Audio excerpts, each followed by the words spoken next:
கஜேந்திரகுமார் மீது இன்னும் ஒரு குற்றச்சாட்டை முன்வைக்கின்றார்கள். குறிப்பாக சொல்லப்போனால் அவ்வாறு அடித்து கூறும் கஜேந்திரகுமார் பொன்னம்பலம் வெளி கூட்டங்களில் அர்த்தம் இல்லாமல் ஐக்கிய ராஜ்ய அரசியலமைப்பை அரசு கொண்டு வரப் போவதாக துடிப்போடு கூறும் நடிப்பை ஏன் முன்னெடுக்கிறார்?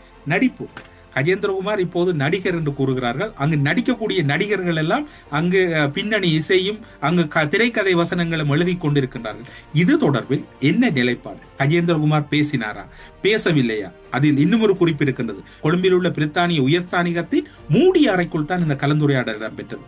இன்னும் ஒரு சந்தேகத்தை பல சமூக வலைத்தளங்களிலும் எம்முடைய நிகழ்ச்சியின் பின்னூட்டங்களிலும் கேட்டுக்கொண்டிருக்கின்றனர். கஜேந்திரகுமார் சிவில் சமூகங்களோடு ஒரு சந்திப்பை மேற்கொண்டிருந்தார். சரி, விட்டுவிடுங்கள், கருத்து வேறுபாடுகள் அல்லது முரண்நிலை இருந்தாலும் எதற்காக வெளிநாட்டு தூதுவர்களை சந்திக்கின்ற போது மட்டும் அனைவரும் நேராக போய் ஒரே நேரிலே நிற்கின்றீர்கள்? அன்று சிவில் சமூகங்களின் சந்திப்பை ஏன் தமிழரசு கட்சி புறக்கணித்தது? ஒரு நடைமுறை அல்லது ஒரு தற்போது இருக்கக்கூடிய சூழ்நிலையில் ஒரு மரபுகளாக மதித்துக் கொண்டு கூட அதில் கலந்து கொண்டு விட்டு சென்றிருக்கலாம் தானே. இப்போது அங்கு ஒற்றுமையினத்தையும் வெளிநாட்டு தூதுவர்களை சந்திக்கின்ற போது தமிழரசு கட்சி ஒற்றுமையையும் வெளிப்படுத்துவதனுடைய நோக்கம் என்ன, அல்லது அவர்களுடைய நிகழ்ச்சி நிரல் என்ன என்பது நாம் கேட்கவில்லை.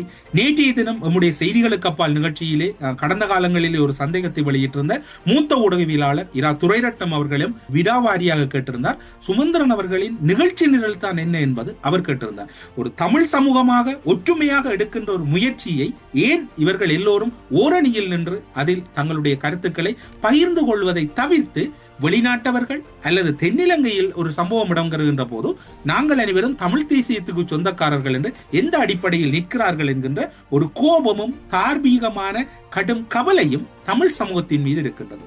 இது தமிழ் சமூகம் இதனை கேட்கலாமா, அல்லது தமிழ் சமூகத்துக்கு இதற்கு கேட்பதற்கு என்ன தகுதி இருக்கின்றது, ஊடகங்கள் இதனை முன்னிலைப்படுத்தலாமா என்கின்ற கேள்வியை இலங்கை தமிழரசு கட்சி முன்வைத்தாலும் கூட இது ஒரு நியாயமான கேள்வி என்றுதான் எல்லோர் தரப்பாலும் முன்வைக்கப்படுகின்றது.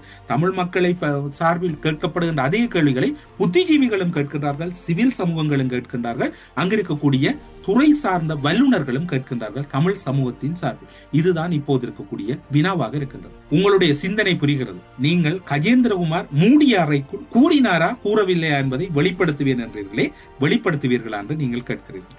கஜேந்திரகுமார் அங்கு என்ன இடம்பெற்றது?